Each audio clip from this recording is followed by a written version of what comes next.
Hi all. നമ്മളിതിന് മുന്നേ ഒരു വീഡിയോയിൽ പരിചയപ്പെട്ടിരുന്നു. ഞാൻ അരുൺ ആറ്റിക്കിൽ നിന്ന്.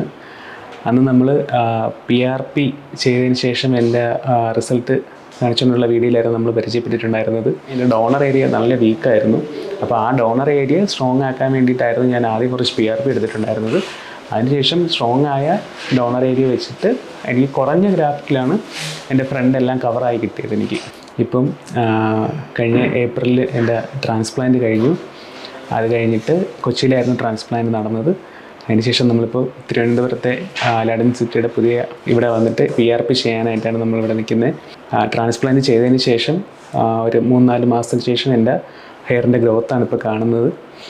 അപ്പോൾ ഞാനിവിടെ ഇപ്പോൾ പുതിയ ഡെൻസിറ്റയിൽ വന്ന് ട്രാൻസ്പ്ലാന്റ് ചെയ്തതിന് ശേഷമുള്ള PRP ചെയ്യാനായിട്ടാണ് വന്നിരിക്കുന്നത്. എല്ലാ ഡോക്ടർമാരും നമുക്ക് നല്ല സപ്പോർട്ടായിരുന്നു തന്നുകൊണ്ടിരുന്നത്. പിന്നെ പെയിൻ ഞാനൊരു പേടിച്ചാണ് അങ്ങോട്ട് ചെന്നതെങ്കിലും പെയിൻ എന്നൊരു സംഭവമേ ഇല്ലായിരുന്നു നമുക്ക്. എല്ലാവരും നല്ല സപ്പോർട്ടായിട്ടായിരുന്നു കൂടെ ഉണ്ടായിരുന്നത്. അതുകൊണ്ട് തന്നെ സിമ്പിളായിട്ട് പോയിട്ട് ഹെയർ ട്രാൻസ്പ്ലാന്റ് ചെയ്ത് തിരിച്ചു വന്നു, അങ്ങനെ എനിക്ക് തോന്നിയിട്ടുണ്ടായിരുന്നത്. അപ്പം സർജറിയെ പറ്റി ഒരുപാടൊന്നും എനിക്ക് പറയാനില്ല, കാരണം നല്ല എക്സ്പീരിയൻസ് ആയിരുന്നു എനിക്ക് അവിടെ നിന്ന് കിട്ടിയിട്ടുണ്ടായിരുന്നത്. നിങ്ങളും ഇതുപോലെ എന്തെങ്കിലും ഒരു ഹെയർ പ്രോബ്ലമായിട്ട് ബുദ്ധിമുട്ടുന്ന ഒരാളാണെന്നുണ്ടെങ്കിൽ എന്തായാലും വിസിറ്റ് ചെയ്യേണ്ട ഒരു സ്ഥലമാണ് ഡെൻസിറ്റി. കാരണം ഞാൻ എൻ്റെ അനുഭവത്തിൽ നിന്നാണ് പറയുന്നത്, എനിക്ക് അത്രയും റിസൾട്ട് കിട്ടിയിട്ടുണ്ട് ഡെൻസിറ്റിയിൽ വന്നിട്ട്.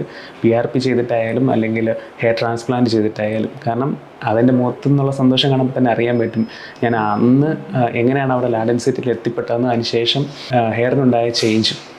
അപ്പം ഇങ്ങനെയുള്ളൊരു പ്രശ്നമുള്ള ഒരാളാണെന്നുണ്ടെങ്കിൽ എന്തായാലും നിങ്ങൾ ഡെൻസിറ്റി തന്നെ വിസിറ്റ് ചെയ്യുക. നിങ്ങൾ കേരളത്തിൽ എവിടെ ഉള്ളതാണെങ്കിലും 2 സെൻറ്റേഴ്സ് ഉണ്ട് അവൈലബിൾ ആയിട്ട്, കൊച്ചിയിൽ അല്ലെങ്കിൽ ട്രിവാൻഡ്രത്ത്. ഇപ്പോൾ ഞാൻ ട്രാൻസ്പ്ലാന്റ് ചെയ്യുന്ന സമയത്ത് ട്രിവാൻഡ്രത്ത് ഓപ്പൺ ആയില്ലായിരുന്നു, അങ്ങനെയാണ് ഞാൻ കൊച്ചിയിൽ ചെയ്തിരുന്നത്. ഇപ്പോൾ ഞാൻ എൻ്റെ PRPs കണ്ടിന്യൂ ചെയ്യുന്നത് ട്രിവാൻഡ്രത്താണ്.